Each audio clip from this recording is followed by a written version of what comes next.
Sí, se lo escucha, doctora. Buenas tardes. Buenas tardes a todos.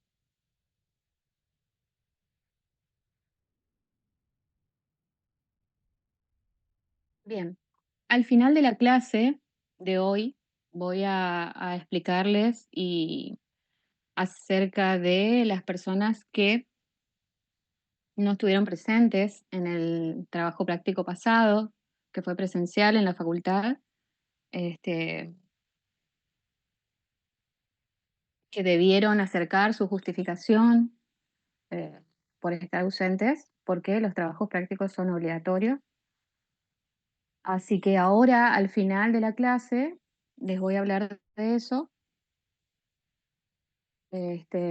porque tenemos una lista de los alumnos que estuvieron ausentes y por tanto sus trabajos prácticos no fueron presentados.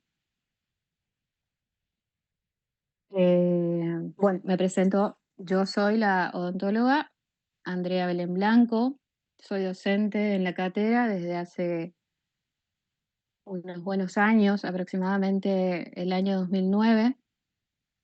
Eh, Fui ayudante alumna, estuve ad honorem, luego fui docente auxiliar, y bueno, desde ese año formo parte de la cátedra, eh, bueno, de la cátedra también, del área disciplinar del Seminario de Reflexión Ético Profesional, con los que algunos ya me vi en el tercer año de ustedes.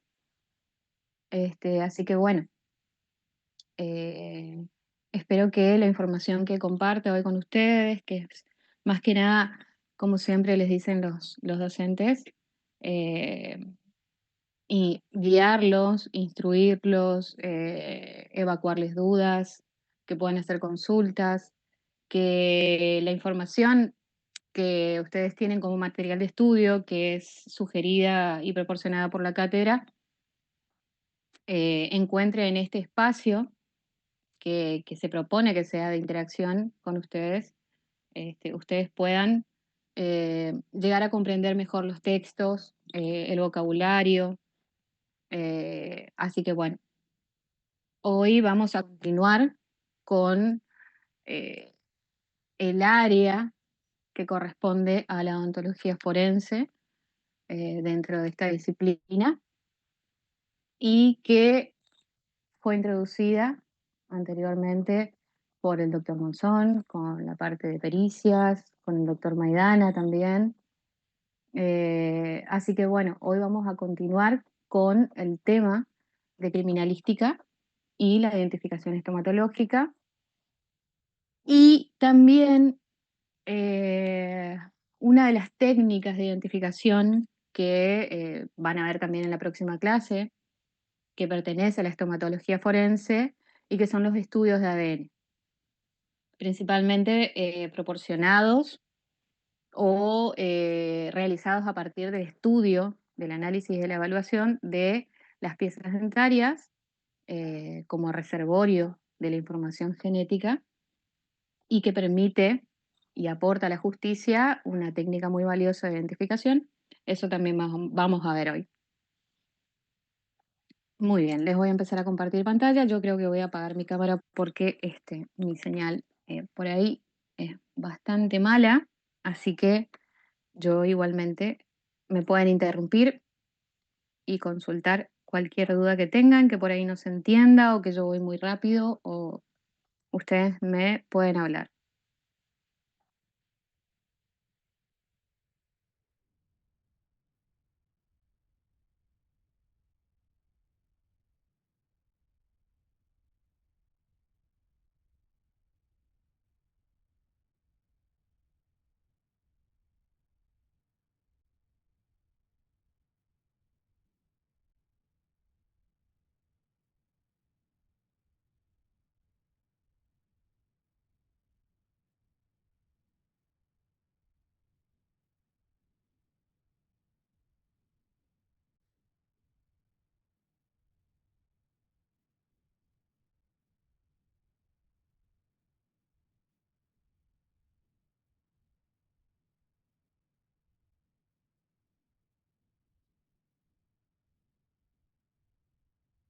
¿Puede ver desde ahí? ¿Se escucha bien? Se escucha bien, Hola. se escucha Bueno, bien y se ve bien. súper, súper, súper.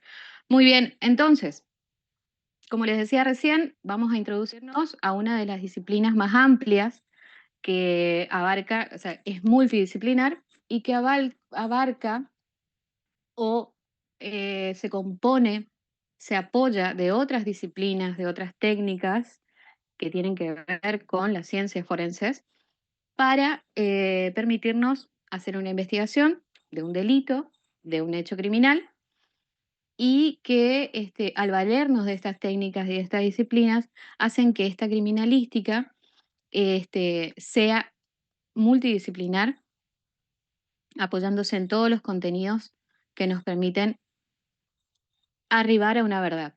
Y ahora vamos a ver por qué.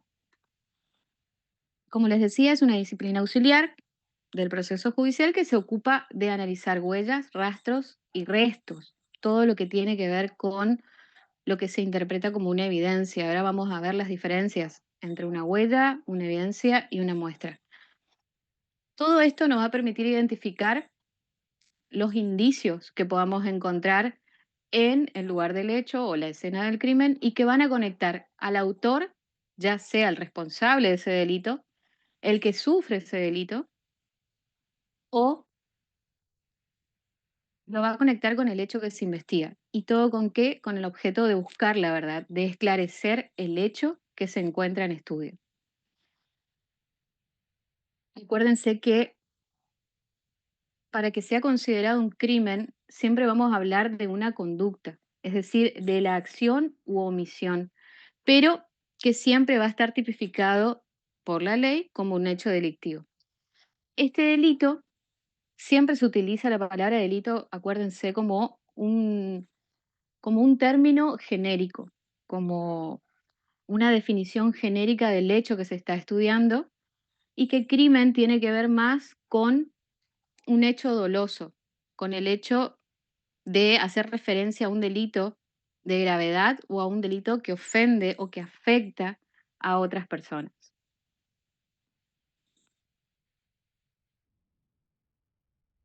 Todos estos procesos, o sea, los delitos se van a analizar o a estudiar o a debatir dentro de lo que son los ámbitos públicos o privados, ¿sí? Esta criminalística, entonces, se va a ocupar de la búsqueda y el estudio de los indicios en el lugar.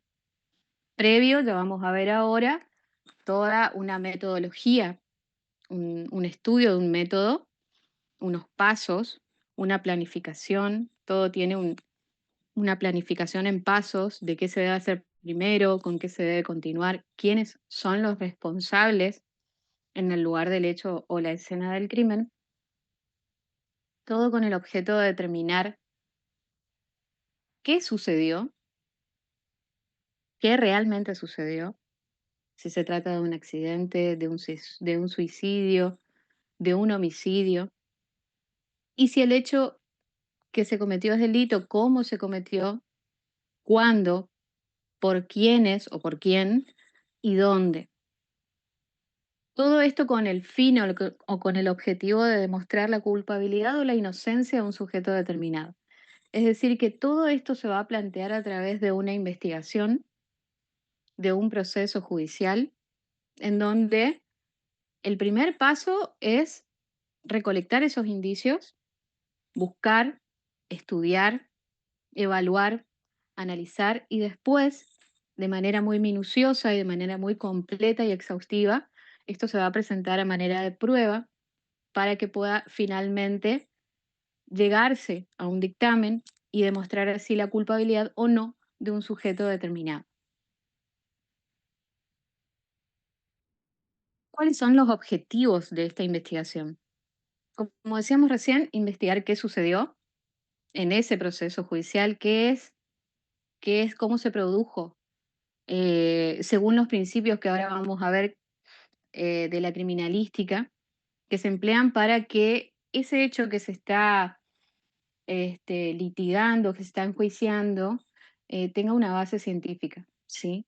Demostrar científicamente si se cometió ese delito o no, recolectar, que es fundamental, cómo se colectan y cómo se conservan esos elementos probatorios, creo que es el paso más crítico y más importante de toda la investigación. Aportar pruebas para la identificación de las víctimas y de los autores del hecho delictivo. Aportar pruebas que permitan vincular.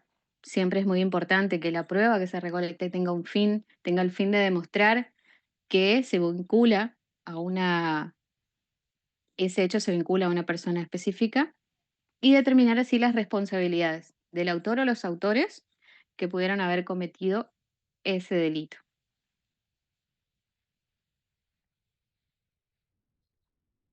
Como les decía al principio, la criminalística es tan amplia, es una disciplina, es una sola disciplina, pero que a su vez está conformada eh, por distintas disciplinas a su vez, porque se apoya en el estudio que hacen esas disciplinas, en la base científica de esas disciplinas, en las herramientas y en las técnicas que se puedan aplicar a través de esas disciplinas y que son múltiples, ¿sí? De lo que nosotros vamos a hablar específicamente a partir de todas las clases que quedan, a partir de esta y de las demás, es de la odontología forense, la estomatología forense, de todas las herramientas que nos brinda la odontología para aportar a la justicia, o sea, en interés de la justicia. Em, Son múltiples, son muy valiosas y se equiparan a otras técnicas como la dactiloscopía por la, la importancia, la valiosa importancia que nos brinda el sistema estomatognático eh, con el fin de poder identificar individuos, ya sean personas vivas o personas muertas. Pero bueno, las disciplinas que conforman la criminalística son, además de la odontología, el retrato hablado, que es ese, esa narración que se hace y que principalmente viene de los testigos, de las personas que pudieron presenciar, que pudieron ver, escuchar, que fueron testigos de ese hecho que se está debatiendo, investigando, y que es el más famoso de todos, y que a veces, o en la mayoría de los casos, se hace en base, es como una especie de eh, búsqueda o recolección de datos para lograr hacer un identikit y que a veces también esto se puede apoyar en distintos tipos de documentos eh, que pueden recolectar datos como videos, imágenes y que a veces es tanta la importancia que puede este, presumir porque también nos permite hacer como en el caso de personas desaparecidas, una progresión en la edad. Entonces, este testimonio, que puede ser verdad, verbal o con videos y fotos, ofrece muchísimas opciones para que la persona que se encuentra a cargo de esto pueda ir haciendo una manera de identikit de la persona sospechosa y así poder aportar también una prueba más a esta investigación. La antropología forense, la balística forense, la dactiloscopía que vamos a ver ahora, la documentología, la entomología forense, que es una rama de la ciencia forense que estudia cómo los insectos que se depositan sobre distintos cadáveres van evolucionando, van sufriendo como una secuencia ecológica que puede ayudar a determinar la causa de la muerte, el tiempo de la muerte que transcurre desde el hallazgo del cadáver hasta desde el suceso, o sea, la muerte de la persona que se investiga hasta el hallazgo del cadáver. Fisionomía, que es también algo muy similar al retrato hablado, que es el detalle, la narración acerca de la reconstrucción de las características de un rostro, siempre también valiéndonos de herramientas como materiales que se puedan moldear para ir plasmando rasgos que sean importantes, rasgos faciales que sean característicos.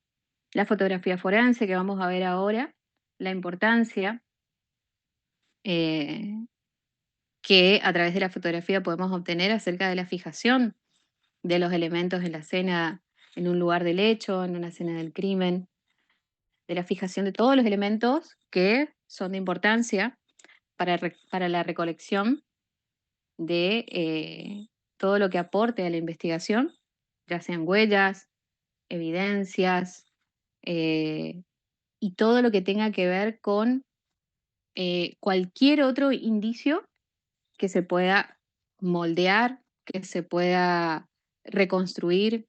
La genética forense es otra de las disciplinas que a través de los laboratorios periciales nos ayudan a obtener un perfil genético del sospechoso, de los sospechosos o de las víctimas para hacer un cotejo y así poder determinar la culpabilidad o no de esa persona sospechosa y sobre todo se va a valer o se va a, a dedicar al estudio de todos esos indicios biológicos que se recolectan en la escena del crimen y que pueden ser manchas de sangre, puede ser saliva, puede ser semen, pelo u otros tejidos que se puedan encontrar y que permitan tipificar el ADN o el patrón genético de ese individuo.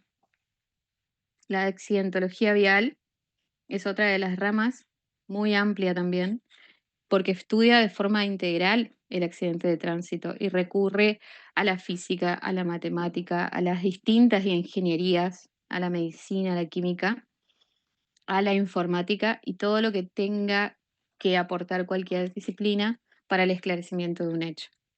La toxicología forense, que puede ser aplicada tanto en sujetos vivos como muertos. Identifica, estudia y describe todo lo que tenga que ver con las dosis y con los efectos tóxicos de distintas sustancias que pudieron haber provocado algún delito. La meteorología forense, la informática forense y el peritaje caligráfico. El peritaje caligráfico y la documentología se encuentran estrechamente relacionados porque se dedican al análisis exhaustivo de todos los documentos, de todos los trazos caligráficos, de las tintas, de los distintos tipos de papel, todo lo que tenga que ver con documentos en soporte papel. Y para ello vamos a hablar de los principios que se aplican en la criminalística y que son científicos. Y acá, ¿qué es importante? Poder que el investigador pueda discriminar, diferenciar acerca de cada uno y que cada uno tiene una razón de ser y una ubicación en el orden y en el tiempo. Las premisas básicas que se tienen en cuenta en el desarrollo investigativo de un hecho criminal siempre son el principio de uso, el principio de producción, el principio de intercambio, el principio de correspondencia de características, principio de reconstrucción de hechos y fenómenos, principio de probabilidad y principio de certeza.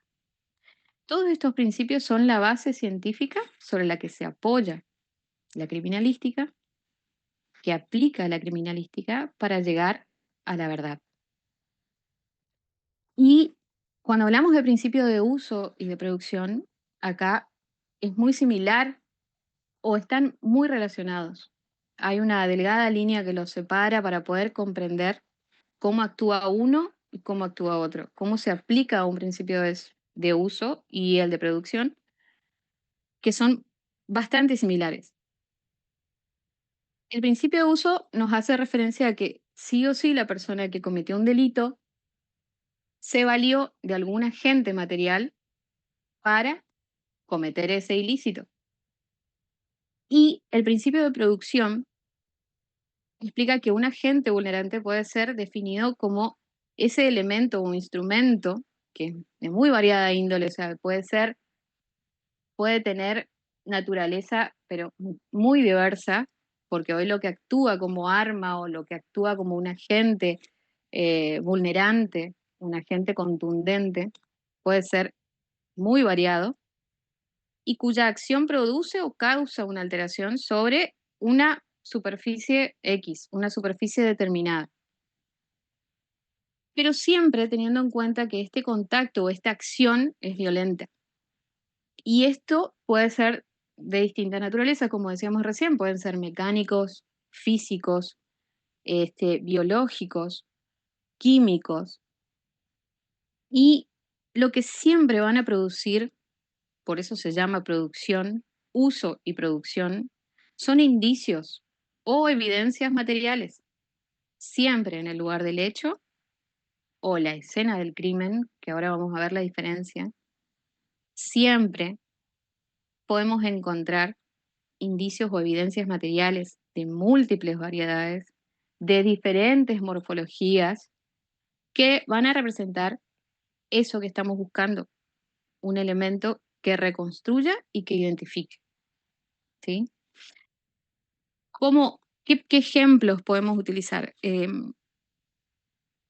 Quedarán evidencias, por ejemplo, o algún indicio material de una fuerza que se ejerza sobre, no sé,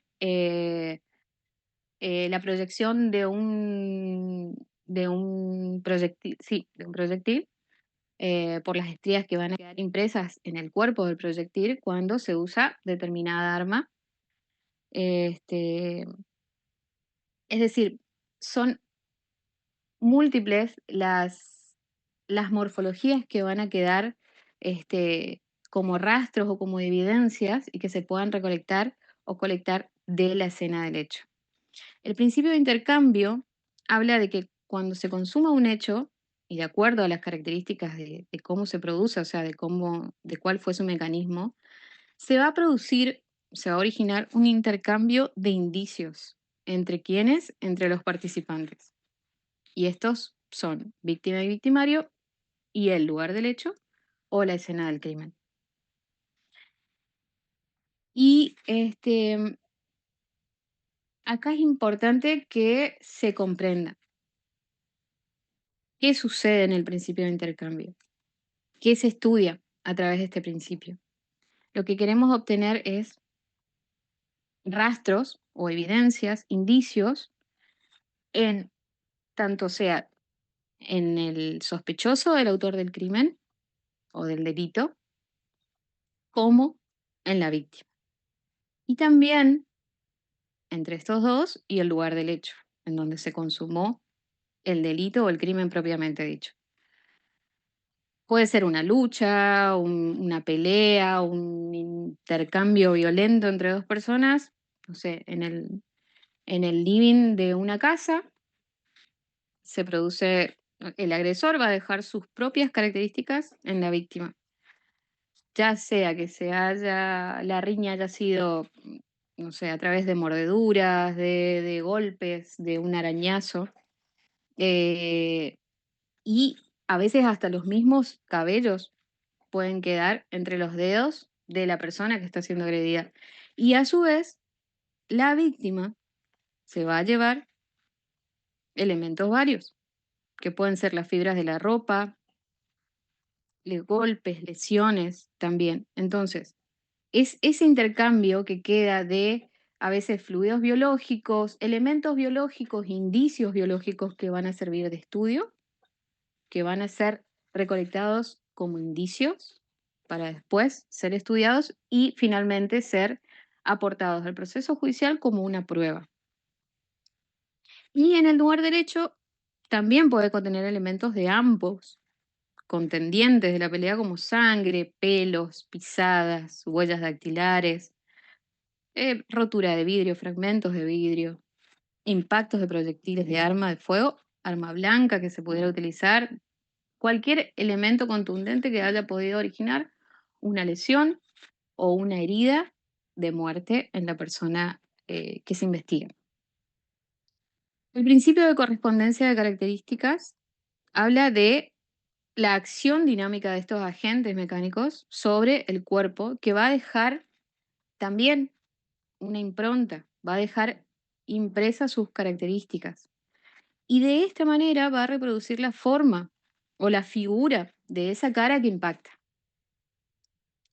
Esto tiene base científica, ¿por qué? Porque se van a realizar estudios macro y micro comparativos, que nos van a permitir identificar cuál fue el agente que produjo esa lesión, cuál fue el agente vulnerante, cuál fue el agente que se utilizó allá en el principio de uso y en el principio de producción. Por ejemplo, mm, una casa, una vivienda en donde la puerta de accesos fue abierta por la fuerza, se utilizó una barreta de hierro, se forcejeó la cerradura y esa herramienta va a ser el agente vulnerante, que va a dejar impresa sobre la superficie de la puerta, o sea, sobre el marco de la puerta, sobre la superficie de la puerta, va a dejar una impronta, va a dejar impresa una huella, una marca. Y esas alteraciones y esas características morfológicas van a ser lo que va a permitir identificar ese agente, ¿sí? Que en este caso pudo ser una barreta, un hierro, algo que se haya utilizado para vulnerar una puerta de acceso a a una vivienda. Eh, de eso habla la correspondencia de características.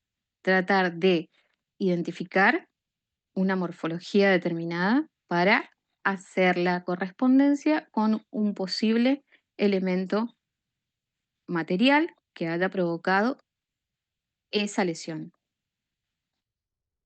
El principio de reconstrucción de hechos y fenómenos habla de que todas las evidencias materiales que están asociadas al hecho van a dar esa base o esos elementos de estudio para conocer cómo fue desarrollado ese acontecimiento de un caso específico. Y bueno, eso es lo que nos va a permitir reproducir o reconstruir el mecanismo de cómo se produjo y y eso nos va a permitir llegar a la verdad de lo que realmente estamos investigando, de cómo se produjo ese delito, de cómo se produjo ese hecho y de la criminalidad que exista en ese hecho. El principio de probabilidad em, habla de mm, está relacionado con la certeza también porque habla de una probabilidad, es decir, nosotros nunca, como peritos, el criminalista nunca va a poder decir esto sucedió exactamente así. Siempre se habla de probabilidades. En este principio, la reconstrucción del suceso, o sea, del hecho y de otros más que pudieran estar relacionados, nos va a acercar al conocimiento de la verdad. Y lo que nosotros vamos a informar, o sea, en el dictamen, o sea, en la investigación, lo que se va a informar es una baja o una media o una alta probabilidad de lo que sucedió, pero nunca que eso sucedió así exactamente. Y el principio de certeza habla de las identificaciones que se puedan hacer, siempre apoyados en las bases científicas que nos proporcionan estos principios y que nos van a permitir analizar calidad, cantidad y la comparación, que es lo importante de todo esto, de la mayoría de los agentes vulnerantes que se utilizaron para la comisión de los hechos. Y esto va a ser fundamental que se realice a través de métodos, de una metodología, como les decía hoy, de un paso a paso, de un orden, de la ponderancia de ponderar la importancia de cómo se aplican cada uno de estos principios y también de una tecnología y de procedimientos que son adecuados y que son específicos para llegar a la verdad y aportar o acercar una certeza de cómo sucedió y de dónde proviene o cómo se produjo o cuál fue el mecanismo en que se sucedieron todos los hechos. Entonces, cada uno de estos principios ordenados así como están son de vital importancia para iniciar una investigación, para actuar de manera prolija, para actuar de manera de que nada se nos escape. Y ahora vamos a ver bien eh, cómo se aplica el método criminalístico y cuál tiene que ver con el anterior y cómo cada uno se corresponde con otro. Pero para esto siempre tenemos que hablar de las de qué representa bien cada uno de los elementos que vamos a encontrar en esa escena del crimen o lugar del hecho. La huella es esa señal, marca, vestigio o cambio material que está presente en un lugar en donde se está investigando, o bien puede ser la persona o un objeto, y que siempre está relacionado con un hecho delictivo porque se encuentra allí y que está siendo investigado con vistas a determinar su origen o pertenencia a una persona, a un animal o un objeto. ¿Sí? Siempre vamos a buscar la correspondencia con un determinado elemento o con una persona o con un animal. Todas las huellas, rastros, señales que se encuentran son analizadas y son estudiadas, previa recolección de las mismas. Y ejemplos de estos pueden ser huellas de disparos, de arma de fuego, o sea, pertenecen a la balística, pueden ser documentos, puede ser algo que se haya escrito manuscrito o algo que se encuentra impreso, mecanografiado, pueden ser firmas, pueden ser, por supuesto, manchas de sangre, em, pelos, fibras textiles, fragmentos de hueso, fragmentos vegetales, tejidos.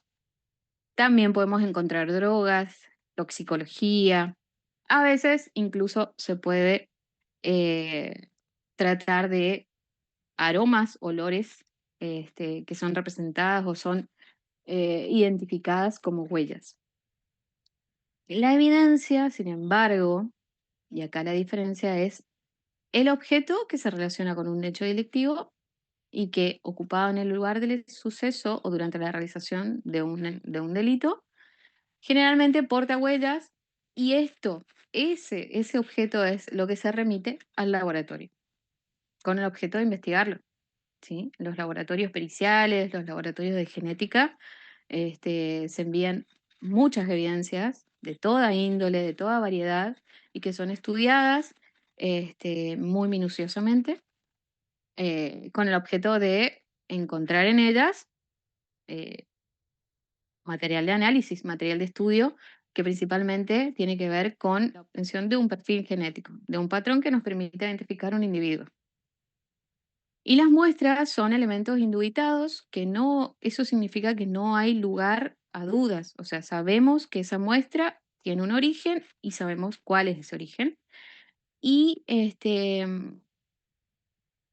son impresiones que, bueno, permiten hacer cotejos, ¿sí? Eso es lo importante acá. La muestra nos va a permitir cotejar una cosa con otra con el fin de identificar, ¿sí? Con el fin de decir esto sí y esto no. Entonces, ejemplos pueden ser un disparo experimental, modelo dígito palmar, modelos comparativos libres o experimentales de escrituras, muestras de sangre, em, muestras de hisopado bucal, pelos, a veces muestras del suelo, muestras de vegetaciones que se pudieran encontrar en el lugar y que nos van a servir para hacer un cotejo o una comparación. ¿Sí? Ahora bien, como les decía hoy, el método, o sea, la forma en que se investiga consiste de 6 pasos que son sucesivos. ¿Sí? Cada uno de ellos se ubica en ese lugar con un motivo específico, ¿sí? Entonces, lo que primero se hace al momento de analizar un lugar del hecho o escena del crimen es la preservación del lugar, la observación del lugar, la fijación, levantamiento y embalaje de indicios, cadena de custodia y estudio del laboratorio, ¿sí? Y ahora vamos a ver bien qué significa cada uno de ellos. Preservación del lugar de los hechos. Generalmente esto se encuentra a cargo de la policía, quienes deben revisar el lugar y procurar que el mismo se conserve en su estado original. Esto es cuando, por ejemplo, la policía llega, el primero que llega es la policía, ¿sí? La policía lo que primero tiene que hacer es eh, constatar de que no se encuentre ninguna persona herida o que necesite auxilio y que después, ni bien se descarta eso o se logra dejar asentado y constancia de que la policía actuó primero socorriendo a una persona determinada, a una víctima, potencial víctima, eso también se deja constancia, si pudo eso modificar o alterar la escena del hecho, eso también debe dejarse constancia. Pero lo que primero se hace entonces es preservar el lugar de los hechos. Si se trata de un lugar cerrado, la policía se va a asegurar de que el- la vía de acceso a ese lugar eh, se encuentre preservada, eh, teniendo en cuenta de cuidar el acceso de las puertas, de la vivienda, de las ventanas, de cualquier espacio por donde se pudiera eh, infiltrar una persona que pueda modificar el lugar del hecho. Y bueno, y que por supuesto cualquier cosa que se pueda recolectar de allí o estudiar a través de, vamos a ver ahora, de la fijación del lugar, se vea modificada, adulterada o contaminada también. En los lugares abiertos siempre se utilizan esas famosas cintas amarillas que tratan de cercar ese lugar del hecho para evitar que, como les decía hoy, ese lugar que es objeto de análisis, de estudio y de investigación se vea modificado, contaminado o alterado, ¿sí? Lo segundo que se hace, y lo más importante, es la observación del lugar y el objetivo de este paso es identificar esos posibles indicios que podamos encontrar en esa escena. Algunas de las formas que se utilizan, o la metodología o la planificación para realizar o iniciar esa investigación, pueden ser el método de zonas, sectores o cuadrantes, el método de la espiral y el método de la cuadrilla o rejilla. Ahora hay unos nuevos métodos que son más innovadores, pero bueno, eh, también son de utilidad de estos porque cuando se trata de lugares cerrados o abiertos es lo que nos va a permitir estudiar minuciosamente cada área de ese lugar que se encuentra delimitado previamente y que nos va a ayudar a que ningún indicio, ningún elemento que sea de importancia para la investigación sea otra vez modificado, contaminado, sustraído, adulterado, etcétera, ¿sí? Generalmente en el método de zonas, sectores o cuadrantes, se trata de dividir, se utilizan zonas cerradas y se trata de dividir por sectores determinados, con una medida específica para cada uno, dependiendo de la amplitud de cada ambiente, en el caso de que sea una vivienda. Y bueno, una vez que se divide eso, se procede a la inspección de cada espacio de manera muy minuciosa y en caso de que se encuentre alguna evidencia en alguna de estas zonas, también se hace mención de ello en la cadena de custodia y en lo que son los embalajes que ahora vamos a ver en la recolección de las evidencias o de las muestras. El método de espiral consiste en hacer un recorrido a manera de espiral, como lo dice el método, iniciando desde el centro hacia la periferia o bien al revés, desde la periferia hacia adentro.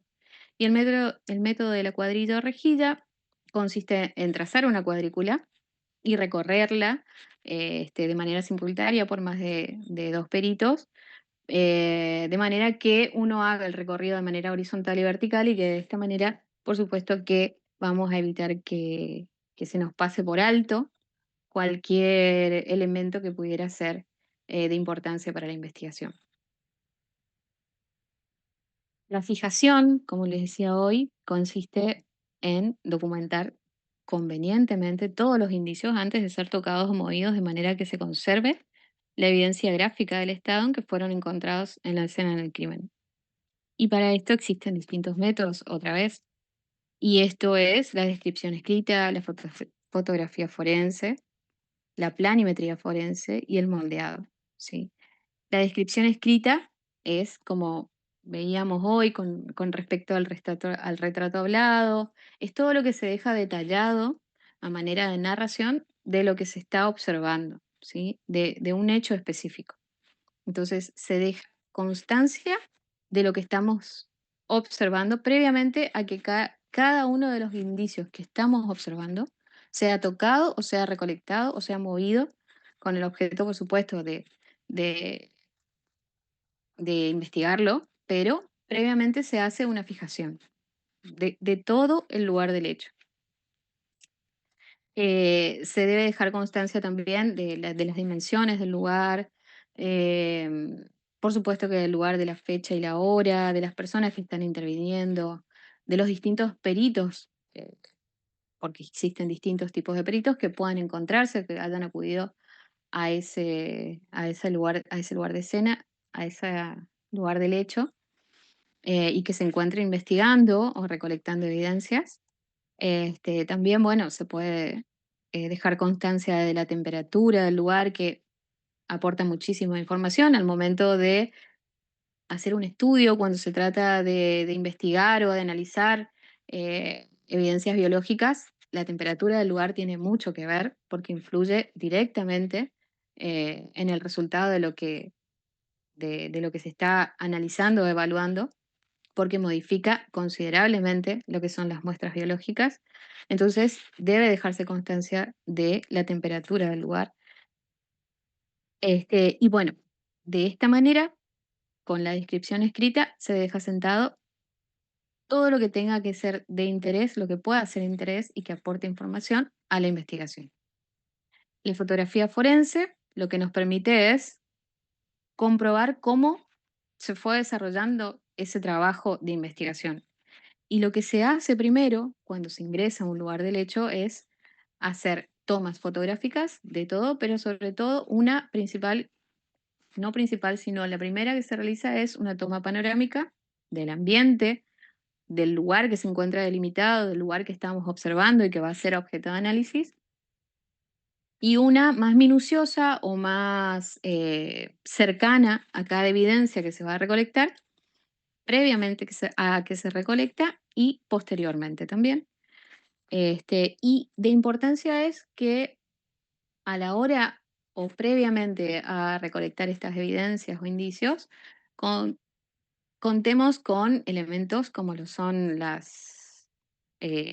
son reglas que se encuentran o testigos métricos que nos van a ayudar a diferenciar o apreciar las distintas dimensiones de la evidencia que estamos recolectando. La planimetría forense es otro de los métodos que pueden ayudarnos a fijar una escena y los elementos que se encuentran en la misma, y que consiste en hacer un croquis inicial, y después que esto vaya a través del uso, por supuesto, de índices de medición, podamos obtener un plano final que nos va a acercar a las dimensiones reales de lo que se observó, de lo que se recolectó, del lugar en hecho, de sus dimensiones y de todos los elementos que encontramos y hasta del cadáver también. Y el moldeado, que es la utilización de materiales que nos ayuden a reconstruir o a levantar huellas que después podamos comparar con otras que sabemos que son indubitadas. Y también tenemos el levantamiento y embalaje de indicios, que consta de 3 momentos, ¿sí? El levantamiento, el embalaje y el etiquetado. Cada uno de estos pasos es de vital importancia para la conservación de los elementos que estamos por estudiar, que estamos por investigar, y que cada uno de estos pasos son críticos también. ¿Y por qué? El levantamiento implica recoger la evidencia del sitio de suceso y siempre respetando algunas leyes fundamentales, que es levantar toda evidencia física, siendo preferible pecar por exceso que por defecto. Siempre que tengamos una duda de si levantar o no la evidencia que estamos observando, es mejor levantarla a no levantarla. Siempre se prefiere recolectar en exceso y no dejar como que ya tengo suficiente y no me va a hacer falta. Todo lo que podamos observar, recolectar y que pueda ser estudiado con el objeto de hacer una identificación, debe recolectarse. Manejar lo estrictamente necesario a fin de no alterar o contaminar. La manipulación al mínimo. Es decir, una sola persona debe encargarse de recolectar las muestras o una sola persona debe encargarse de recolectar cierta muestra, ¿sí? Porque vamos a tener en la escena del crimen distintos, como decíamos hoy, huellas, evidencias, indicios, ¿sí? Pero es necesario y es fundamental que distintas personas no estén haciendo la manipulación o la recolección de las muestras, con el fin de reducir al mínimo la contaminación por la manipulación. Todo lo que se recolecte o colecte debe ser utilizado o recolectado con instrumentos estériles o descartables. Se levantan por separado, evitando mezclar. Cada vez que recolectemos una muestra, debemos embalarla por separado, nunca mezclar muestras o evidencias, porque, bueno, por supuesto que eso contamina una y otra muestra y puede adulterar finalmente la integridad de la misma. El embalaje.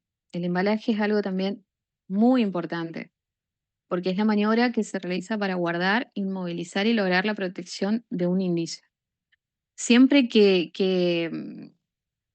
vayamos a embalar, lo tenemos que hacer de manera individual. Eso fundamentalmente, sí, como decíamos recién. Y siempre se van a recoger los indicios biológicos primero y preservar los rastros, ¿sí?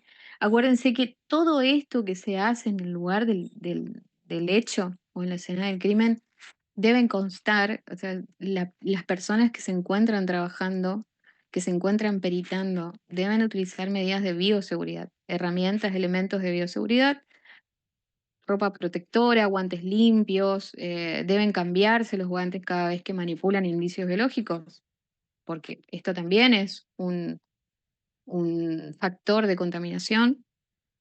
Deben usarse barbijos, ambos protectores. Ustedes van a ver que en, en los distintos, qué sé yo, noticieros, a veces documentales y películas, van a ver que todas las personas que participan, o sea, toda la policía científica, la policía de investigación, se encuentra trabajando en el lugar con mamelucos, con guardapolvos, con camisolines, con barbijos, con cofias, a veces hasta con protectores oculares. Todo con el fin de evitar una contaminación del lugar del hecho, que es fundamental para arribar a un resultado as- con respecto a las pruebas que se están recolectando.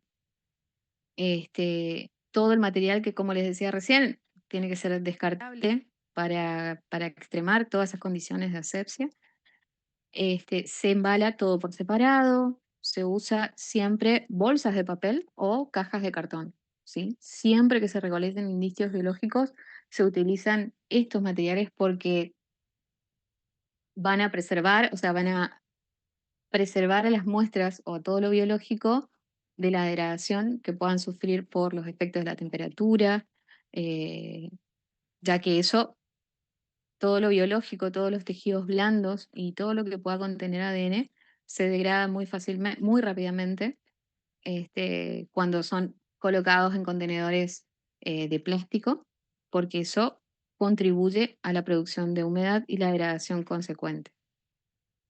Bueno, siempre que recolecten algo, se utilizan pinzas, pipetas, en el caso de recolectar, qué sé yo, sangre, se utilizan papeles especiales, se utilizan hisopos también, dependiendo de cómo se encuentra esa sangre, si se encuentra fresca, si se encuentra coagulada, eh, si se puede recolectar orina.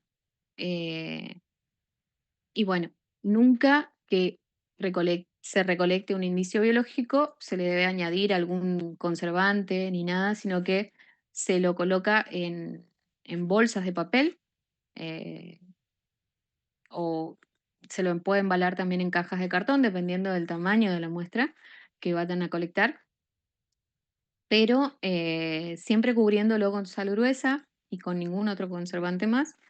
Y eso después, posteriormente, se va a transportar al laboratorio en hielo seco. Y si no se cuenta con hielo seco, puede ser uno de esos geles refrescantes que se pueden congelar, siempre colocando muchísimo de esos geles que se congelan en forma de sachet, de manera de cubrir y de preservar lo más que se pueda esa muestra que se está transportando. Este, bueno, eso. El etiquetado, la función principal es individualizar, identificar el indicio. Todo lo que se colecta debe ser rotulado. Todo, absolutamente todo. Y esto con el fin de que no se produzcan errores, no se produzcan confusiones, y debemos dejar constancia del número de acta o del expediente que se está investigando, el lugar del hecho, la hora de la intervención, la clase de indicio, si es biológico, si es algún tipo de huella, si es algún material en el que se encuentre una evidencia, en el que se pueda encontrar una evidencia. Siempre se especifica qué tipo de indicio se está transportando, se está embalando, el lugar preciso de donde se recogió, las huellas o características presentadas y la fecha, nombre y firma del investigador. La fecha, el nombre y la firma de la persona que ha recolectado esa evidencia debe constar sí o sí en la etiqueta, en el rótulo de- del contenedor. Y otra parte fundamental es la cadena de custodia, que es una planilla en donde se deja constancia. Cada uno de los poderes judiciales de las distintas provincias tiene uno distinto, pero es una planilla en donde se deja constancia de todo el recorrido que hace esa muestra, desde que es recolectada en el lugar del hecho hasta que llega al estrado judicial de manera de prueba, ¿sí? ¿Y qué implica esto? Que se ha cumplido o se ha preservado al máximo eh, todo el camino que recorrió esa prueba sin que se haya modificado, adulterado esa prueba. Y esto va a ser responsabilidad de cada una de las personas que actuó eh, en todo el manejo de esa prueba, en toda la manipulación de esa prueba, y esto va a darnos calidad probatoria, ¿sí? Cada uno de los pasos del método criminalístico tiene su importancia. Es un resguardo que se hace de todo el camino que siguieron esas evidencias, de todo lo que representa prueba para el proceso judicial y que debe ser conservado al máximo, por supuesto, dejando constancia también de cada una de las personas que intervino en el paso a paso, eh, y que resulta de vital importancia para llegar a un dictamen judicial en la investigación de un hecho. Muy bien, hasta acá estamos con criminalística. ¿Alguna duda?